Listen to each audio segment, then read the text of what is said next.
Kata Allah Subhanahu wa taala, bacakan kepada mereka seorang laki-laki yang kami berikan tanda-tanda kuasa kami. Maksudnya Bal'am bin Ba'ur. Ya. Fansalah. Insalah itu artinya ular yang melepas kulitnya. Ini orang ini seperti ular melepas kulitnya. Dia lepas keulamaannya, dia lepas kemudian kealimannya, menjadi orang jahat dan orang zalim. Kalau Allah mau, Allah angkat derajatnya, tapi dia cenderung untuk mencari dunia. Dia suka dengan jabatan dan harta. Maka permisalannya seperti anjing, kata Allah. Kau halau dia tetap melelehkan lidahnya, kau biarkan juga tetap melelehkan lidahnya. Itulah Bal'am bin Ba'ur.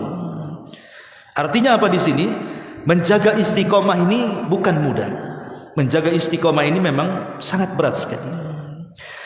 Makanya tetap berdoa kepada Allah agar kita ini jangan dibolak-balikan hati kita. Kemudian apa lagi menjaga istiqomah?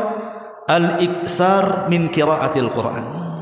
Perbanyak baca Quran, karena Quran itu yang membuat kita istiqomah. Tak lupa juga yang nomor 5, as-suhbatus salihah. Cari teman yang baik. Teman yang baik itu akan membuat kita istiqomah.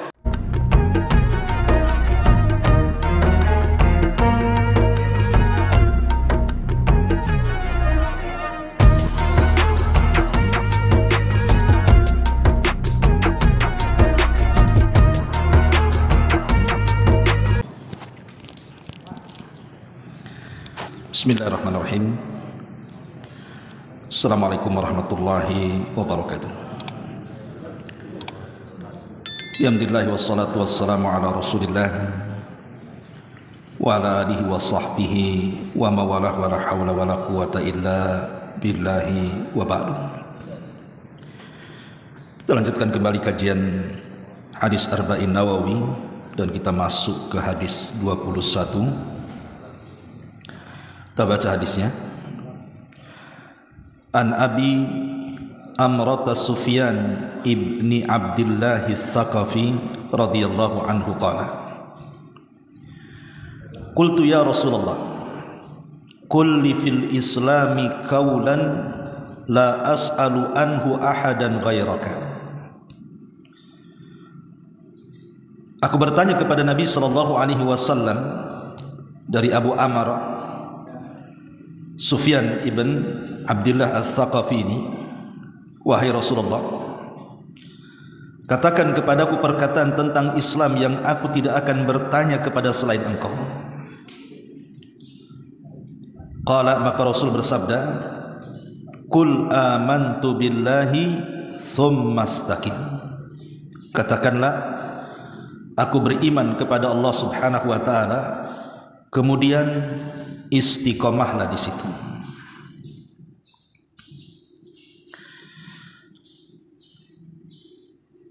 Baik.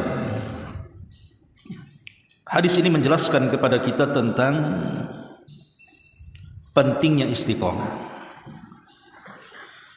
Dan istiqomah ini perkara yang sangat berat dalam kehidupan kita.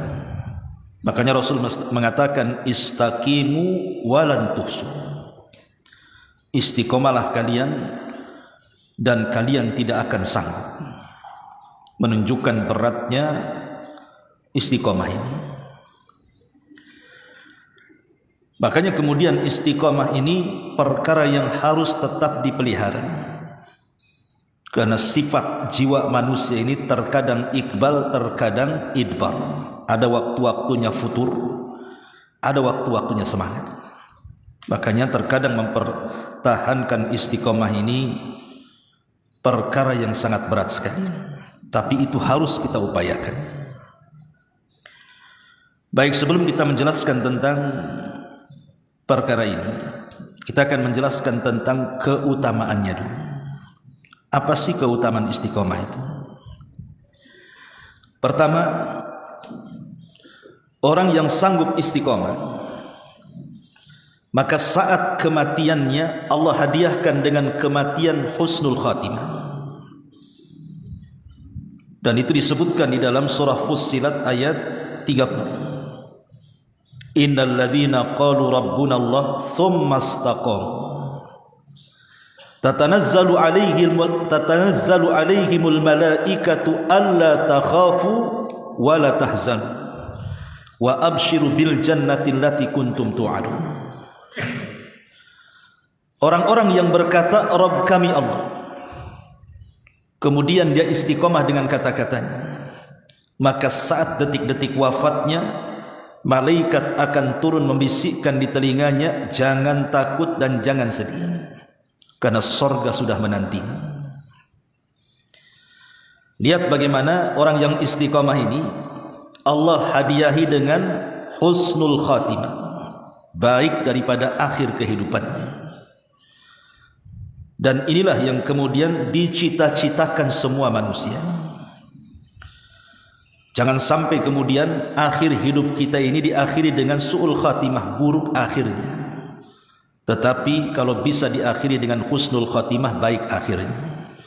Dan syaratnya adalah istiqomah. Makanya sebagian ulama tafsir ketika memberikan catatan kepada ayat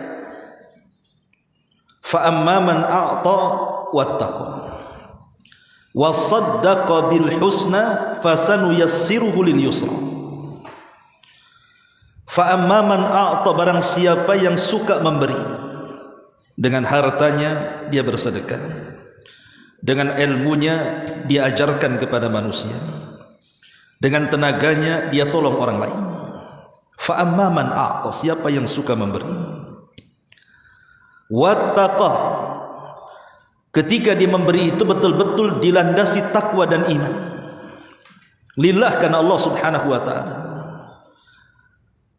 Wa saddaqa bil husna, dan dia pun saat dia memberi dengan hartanya, dengan ilmunya, dengan waktunya, dengan tenaganya, dan dengan yang lainnya yang didasari dengan ketakwaan kepada Allah, dia pun sangat yakin dengan balasan yang akan diterimanya.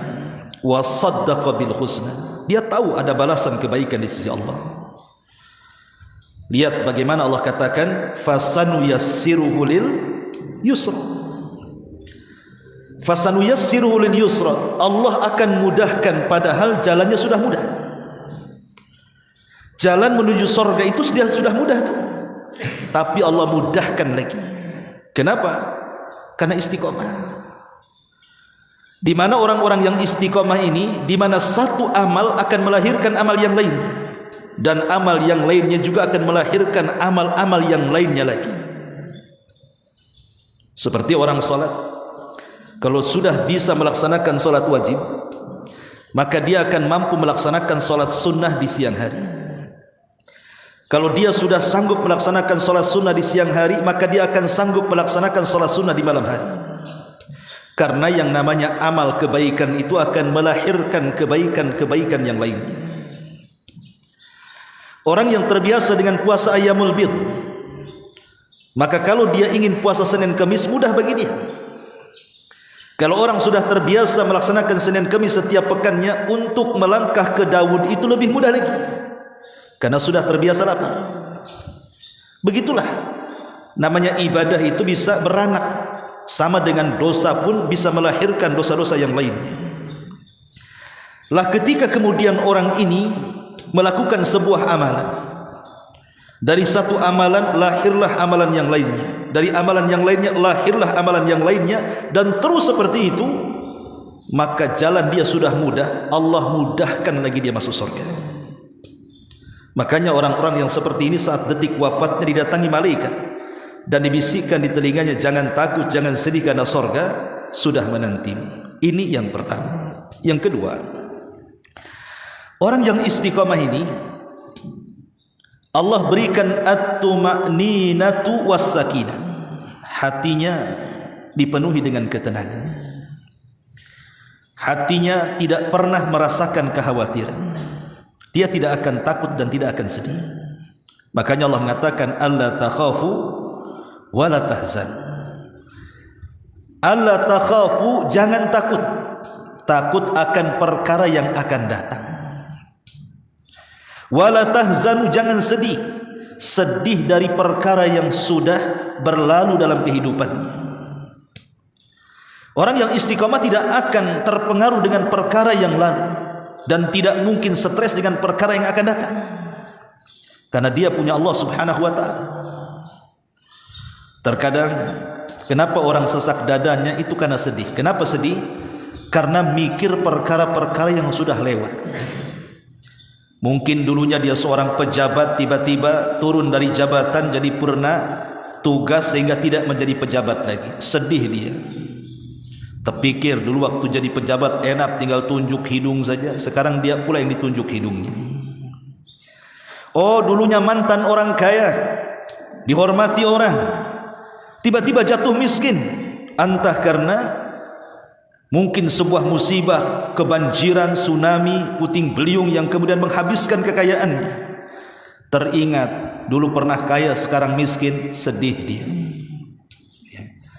Oh, dulunya dia punya orang-orang yang dicintai, entah pasangannya, entah anaknya. Akhirnya satu persatu meninggalkan dia. Mungkin diuji kematian pasangannya, diuji kematian anaknya yang merupakan si jantung hatinya, belahan jiwa, penerus cerita, tiba-tiba meninggal dunia. Sedih kepikiran, akhirnya sesak dadanya. Itu arti sedih. Sedih itu memikirkan perkara yang sudah lampau. Atau mungkin dia tidak sedih, tapi dia penuh dengan ketakutan. Kalau sudah cerita takut berarti sesuatu yang akan datang. Kalau sedih kan sesuatu yang sudah berlalu. Kalau takut itu menghadapi sesuatu yang akan datang. Macam mana nasib keluarganya, macam mana nasib usahanya, macam mana nasib dirinya, macam mana nasib pangkat jabatan dan kekayaannya.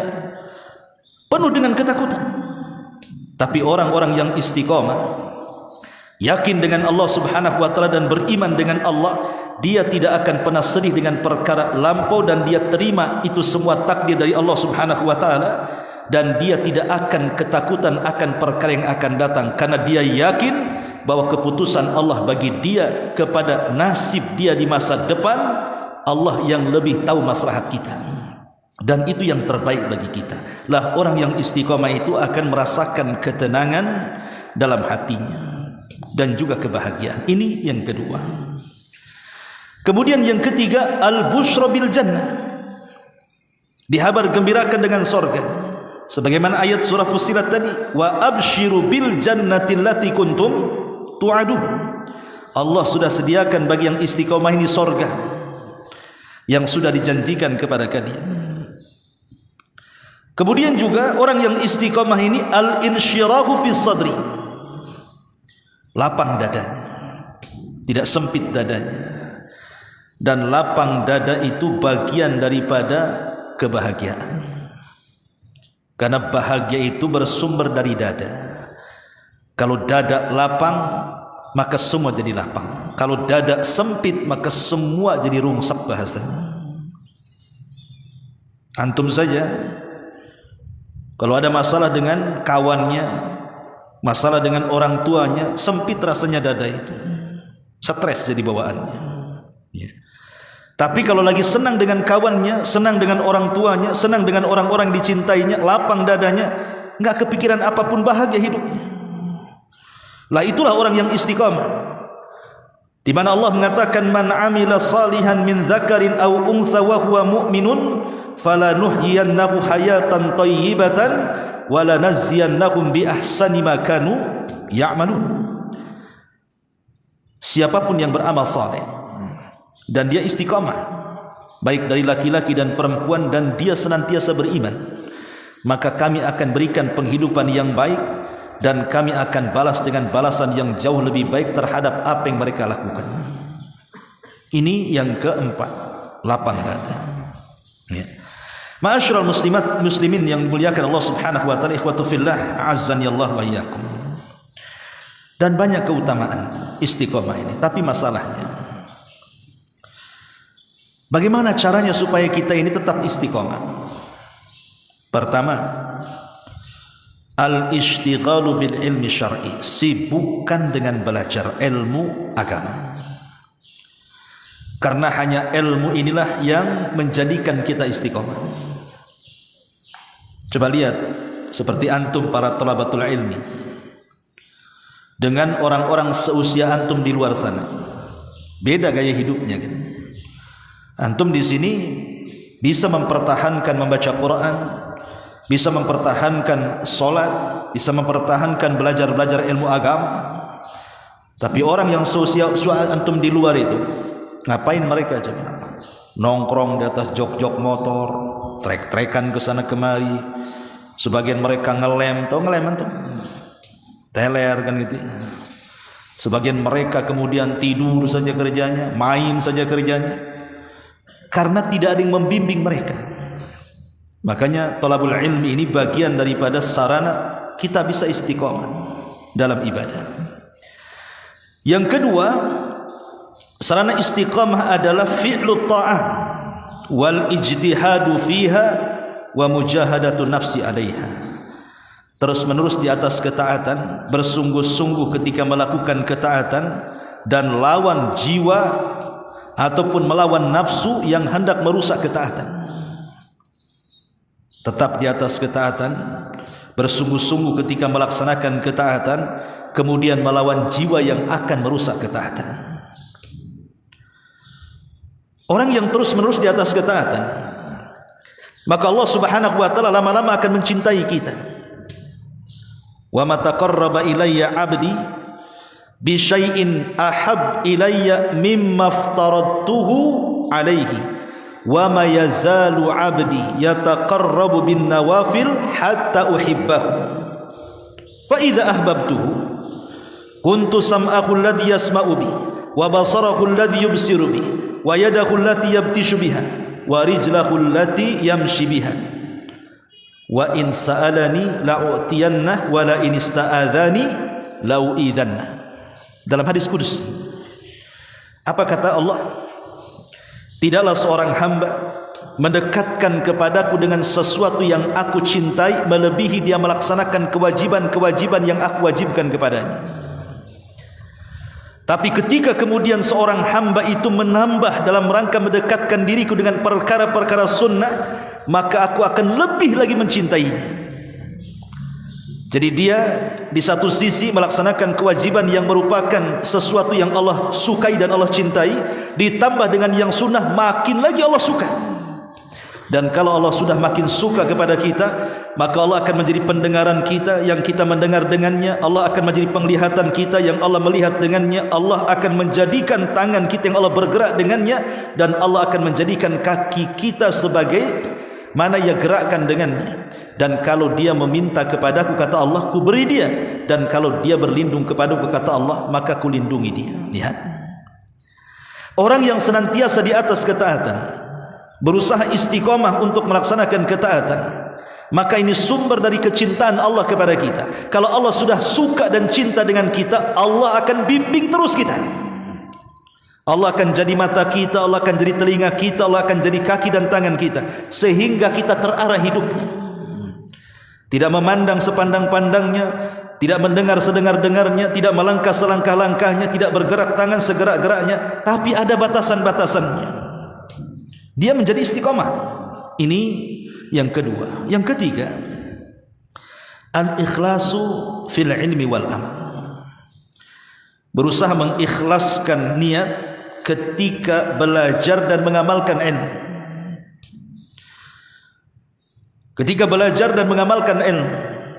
Kalau kita ingin istiqomah, bukan hanya belajar saja, berusaha untuk mengamalkan ilmu kita. Dan saat mengamalkan ilmu kita itu, dan saat mengamalkan ilmu kita juga, jadi saat belajar dan saat mengamalkan pelajaran, didasari dengan keikhlasan kita kepada Allah, supaya istiqamah. Kemudian yang keempat, banyak-banyak berdoa. Apa doa yang selalu dipanjatkan Rasul? Ya muqallibal qulub, tsabbit qalbi ala ta'atik. Wahai zat yang membolak-balikan hatiku, tetapkan hatiku di atas ketaatan kepadamu. Karena orang yang istiqomah, kenapa dia tidak istiqomah ikhwan? Itu karena hatinya dibolak-balikan oleh Allah. Hatinya itu dibolak-balikan oleh Allah kan? Dulu ada seorang ulama namanya Imran ibn Khittan. Imran ibn Khittan ini ulama dunia ahli hadis, ulama ahli sunnah wal jamaah. Naksir pula seorang wanita cantik dari anak pamannya, ingin menikah dengan wanita cantik anak pamannya itu. Kawan-kawan sesama ulamanya menasihati, Jangan kau nikah dengan wanita itu walaupun dia cantik tapi dia khawarij. Walaupun dia cantik, keluarganya keluarga teroris, khawarij, kelompok sesat. Kata Imran ibn Khittan, tidak apa-apa.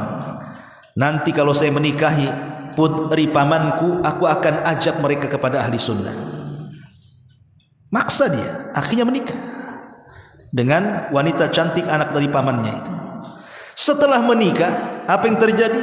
Bukannya dia menarik keluarga istrinya menjadi ahli sunnah, dia pula yang tertarik menjadi khawarij. Akhirnya mati di atas khawarij, mati di atas kelompok yang disesatkan dari zaman Nabi SAW. Itulah syubhat menyambar-nyambar. Jangan dekat-dekat syubhat. Syubhat itu mudah menyambar orang. Allah yang membolak-balikan hati kita. Siapa lagi?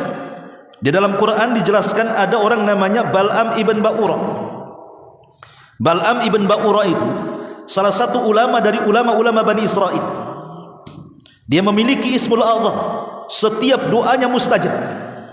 Satu hari Nabi Musa membawa Bani Israel dari Mesir menuju tanah perjanjian Palestina. Sampailah di sebuah bukit namanya Husban.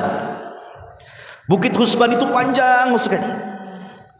Lah setelah bukit Husban ini ada sebuah kerajaan yang kemudian dihuni oleh orang-orang Kaldaniun, oleh orang-orang Kan'aniun.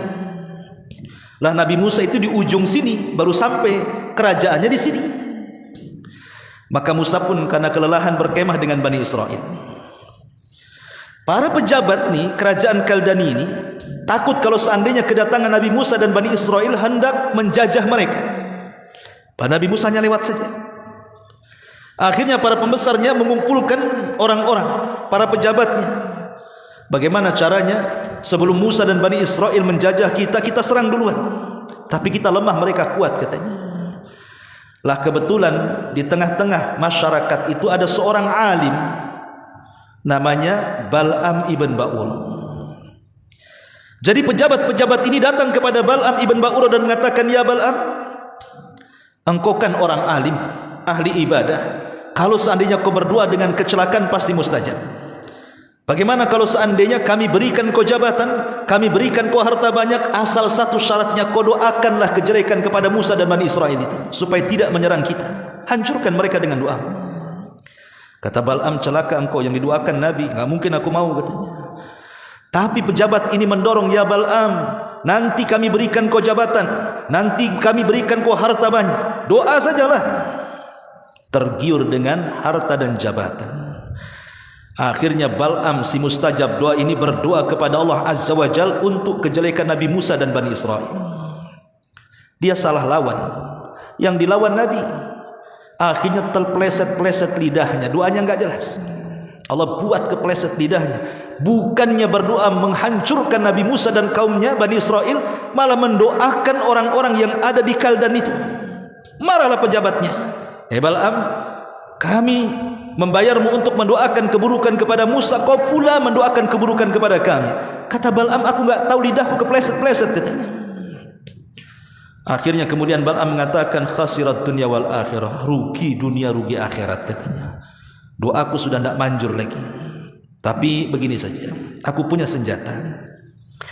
Kirimlah wanita-wanita kalian, hiaslah mereka secantik-cantiknya, kemudian pura-puralah jadi pedagang, jualah sesuatu, jalanlah ke perkemahan Musa dan Bani Israel itu.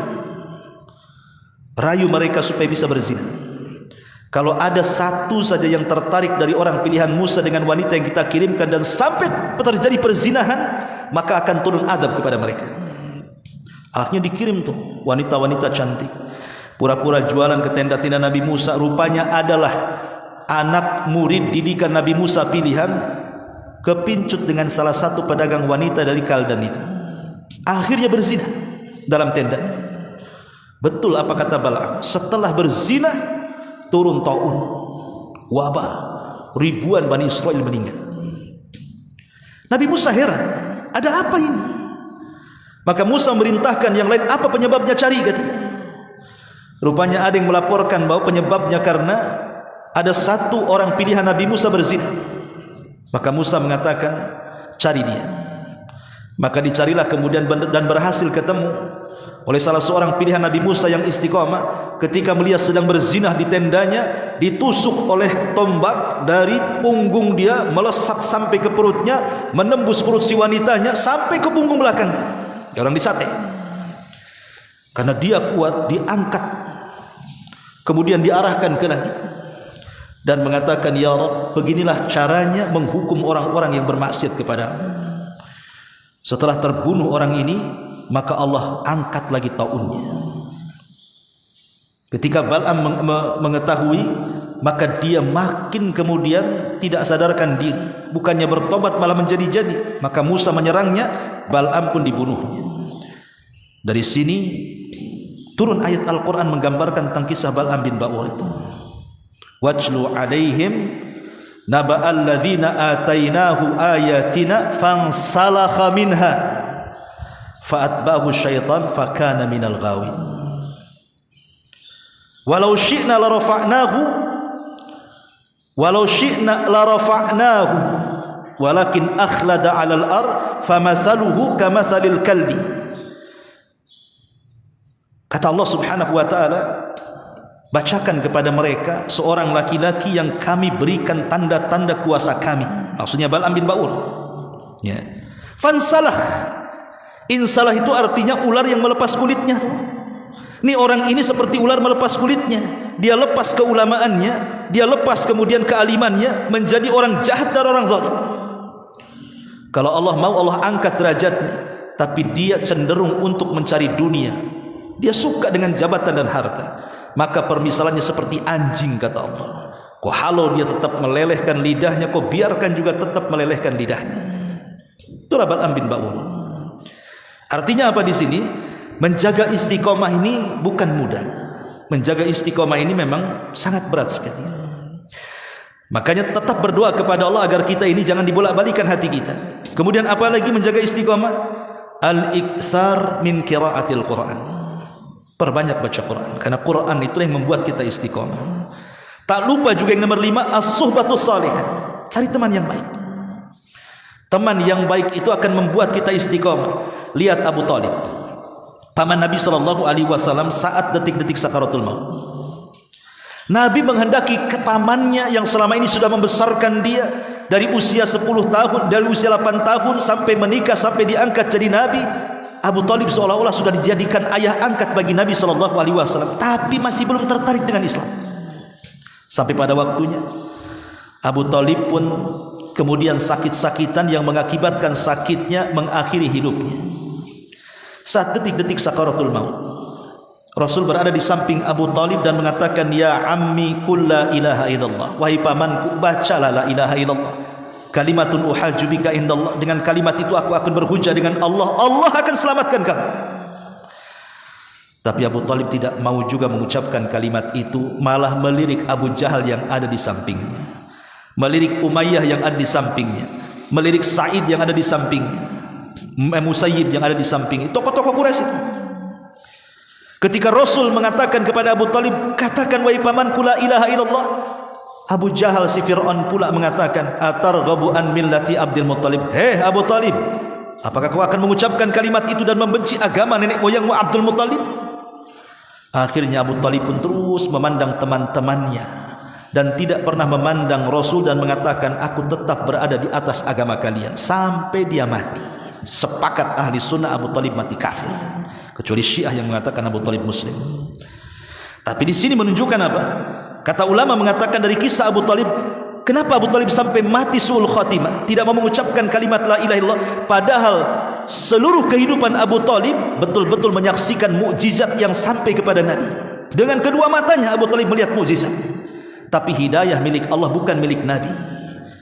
Dia memilih agama teman-temannya. Lihat, akhirnya dia menolak hidayah dan memilih teman-temannya. Makanya kalau kita ingin istiqomah, cari teman-teman yang baik, jangan cari teman-teman yang tidak baik. Kemudian juga apalagi yang bisa membuat kita istiqomah adalah jauhi kemaksiatan kepada Allah Subhanahu wa taala, karena maksiat ini yang membuat orang lemah sehingga sulit untuk istiqomah. Ma'asyiral muslimat muslimin ikhwatu fiddin yang dimuliakan Allah Subhanahu wa taala. Kemudian juga apa lagi? Jauhi menyibukkan diri dengan dunia dan mengalahkan dunia kepada akhiratnya. Orang yang tidak istiqomah itu karena sibuk dengan dunia, ikhwan. Ya, dunia ini mencakup sibuk dengan mengumpulkan kekayaan, sibuk dengan mengejar-ngejar jabatan, sibuk dengan mengejar-ngejar kecantikan, atau dengan bahasa lain wanita, tahta dan harta. Maka orang yang kemudian terus mengejar tiga perkara ini, mengejar kecantikan wanita, mengejar kekayaan harta, mengejar ketinggian jabatan dan pangkat, pasti tidak akan istiqomah. Nggak akan istiqomah orang yang seperti ini. Ya. Termasuk juga jangan remehkan sekecil apapun kebaikan di dunia ini.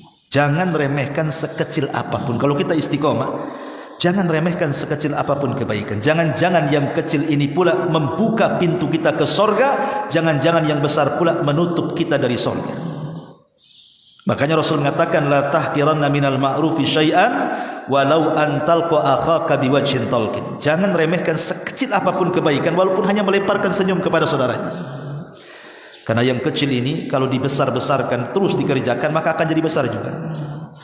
Inilah jalan-jalan supaya kita menjadi istiqomah. Lalu apa itu istiqomah? Apa yang dimaksud dengan istiqomah itu?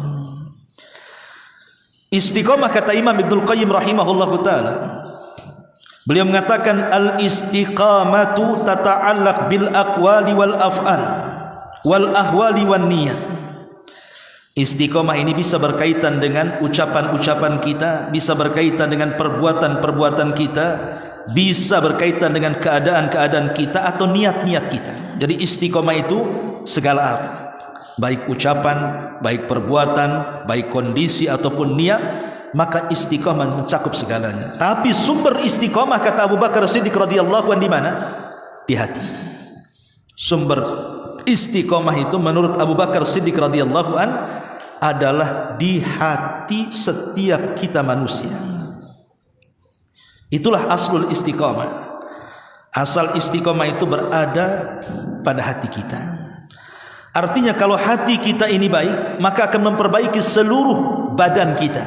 Kalau hati kita rusak, maka akan merusak semua badan kita. Itulah isyarat hadis Nabi sallallahu alaihi wasallam, ala wa inna fil jasadi mudghah, idza saluha saluhal jasadu kullu, wa idza fasadat fasadal jasadu kullu, ala wahyal qalb. Kata Rasul, ingatlah pada badan manusia itu ada segumpal daging. Kalau daging ini baik, maka akan memperbaiki seluruh raganya. Tapi kalau daging ini rusak, maka akan menghancurkan seluruh badannya. Apa itu? Hati. Jadi letak istiqomah itu di hati. Makanya tata hati dengan baik. Tata hati dengan baik, jangan sampai hati ini menjadi rusak dengan segala penyakit-penyakit yang akan merongrong hati. Tapi teruslah perbaiki hati kita dengan keikhlasannya, dengan rasa takutnya kepada Allah, dengan tawakalnya kepada Allah, dengan harapan kita kepada Allah, dan dari seluruh amalan-amalan hati yang bisa menggerakkan keistiqomahan lisan kita dan badan kita. Wallahu a'lam bishawab. Ini diantara hadis yang kita baca dari hadis 21. Wallahu a'lam bishawab. Subhanaka wa bihamdika asyhadu an la ilaha illa anta astaghfiruka wa atubu ilaik. Allahu ta'ala. Assalamualaikum warahmatullahi wabarakatuh.